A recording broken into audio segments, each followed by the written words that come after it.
wabarakatuh. Selamat pagi adik-adik. Jadi hari ini kita akan mempelajari apa? Akan mempelajari difusi dan osmosis.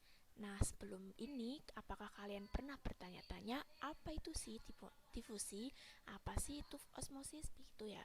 Nah, hari ini kita akan mempelajarinya. Namun sebelum itu, kalian pernah tidak sih menyemprot ruangan menyemprot ruangan dengan parfum, kemudian ruangan itu akan menjadi harum.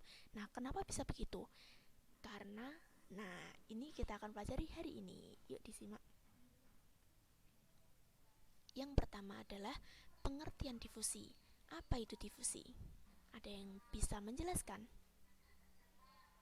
Nah, difusi itu proses perpindahan zat terlarut dari konsentrasi hipertonik ke konsentrasi hipotonik. Nah, yang perlu kita garis bawahi di sini adalah perpindahan zat terlarut. Kalau difusi adalah terlarut. Contoh dari zat terlarut itu apa?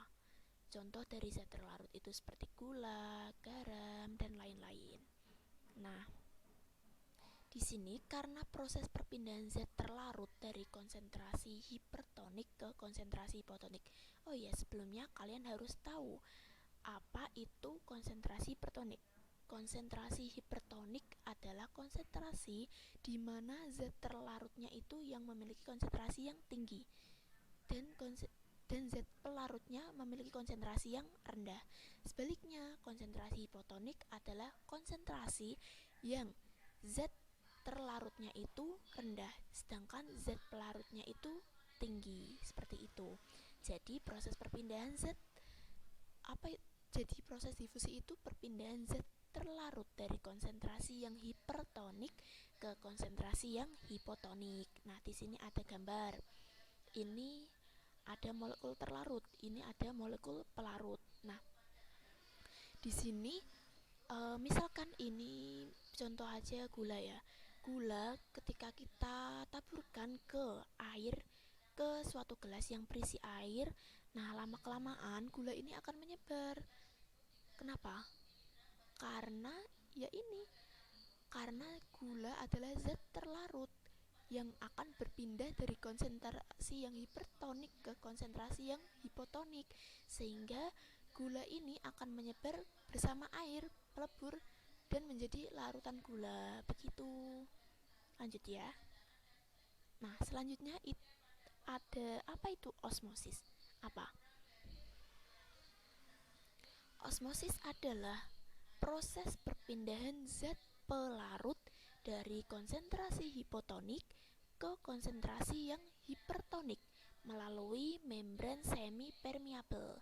Tadi kan sudah dijelaskan apa itu konsentrasi hipotonik, apa itu konsentrasi yang hipertonik, begitu. Nah, kalau osmosis ini yang berpindah adalah zat pelarut. Zat pelarut itu apa? Contohnya ada air, alkohol, ether, amonia, dan lain-lain.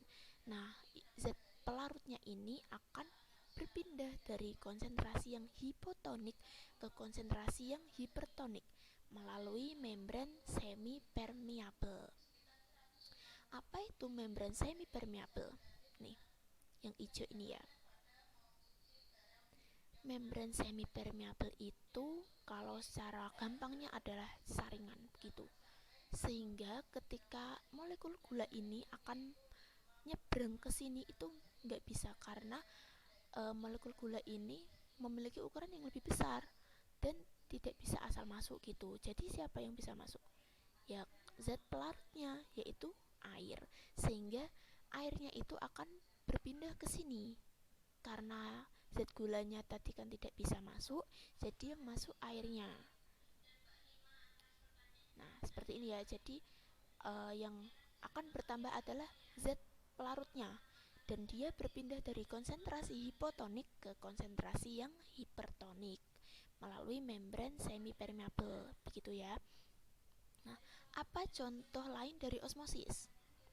Kalau kalian lihat tumbuhan itu kan menyerap zat hara atau mineral dari tanah untuk masuk ke akarnya kan. Nah, zat zat zat yang berada di dalam jaringan itu bersifat lebih pekat, sedangkan mineral yang berada di dalam tanah itu akan yang sebagai pelarutnya. Nah, pelarutnya atau mineral tadi itu akan berpindah dari tanah ke zat yang lebih pekat, yaitu cairan yang berada pada jaringan tersebut. Sehingga air atau mineral itu dari tanah akan masuk ke jaringan tumbuhan yang berada di akar itu, karena jaringan pada akar itu konsentrasinya lebih tinggi. Nah, ini sesuai proses perpindahan zat pelarut dari konsentrasi hipotonik ke konsentrasi yang hipertonik. Tadi kan kalau konsentrasi hipotonik, siapa yang rendah? Yang rendah itu zat terlarutnya. Nah, berarti ketika mineral dari dalam tanah itu kan konsentrasinya hipotonik karena yang tinggi adalah zat pelarutnya. Nah, dia atau air ini akan berpindah dari tanah ke konsentrasi yang hipertonik, yaitu ke jaringan tumbuhan. Nah, begitu. Selanjutnya ada persamaan dan perbedaan. Persamaan, keduanya merupakan contoh transport aktif.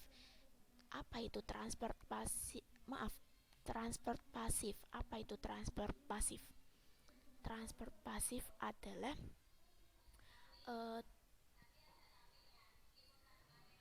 transport yang tidak membutuhkan energi. Jadi terjadinya itu tidak membutuhkan energi. Jadi difusi dan osmosis itu sama-sama tidak membutuhkan energi untuk dalam menjalankan prosesnya, begitu. Sedangkan perbedaannya, yang pertama, difusi tidak memerlukan membran semi-permeabel, sedangkan osmosis berpindah melalui membran semi-permeabel. Tadi ya.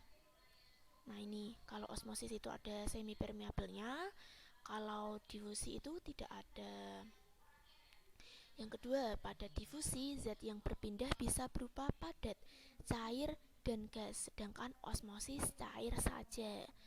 Nah, tadi karena difusi itu prosesnya yang berpindah adalah zat pelarutnya yang memiliki konsentrasi yang lebih tinggi, sehingga bisa berupa zat padat, zat cair, atau zat gas. Sedangkan osmosis kan yang berpindah adalah zat terlarutnya. Jadi yang berpindah pada osmosis adalah zat yang cair saja. Materi ini secara singkat ya, nanti akan dijelaskan secara rincinya lebih lanjut. Begitu ya adik-adik. Terima kasih atas partisipasi kalian dalam pembelajaran kali ini. Semoga apa yang kita pelajari hari ini menjadi bermanfaat bagi kita semua, dan kelak akan dicatat menjadi amal yang baik, yaitu amal menuntut ilmu.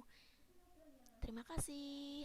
Sampai jumpa di pertemuan yang selanjutnya. Wassalamualaikum warahmatullahi wabarakatuh.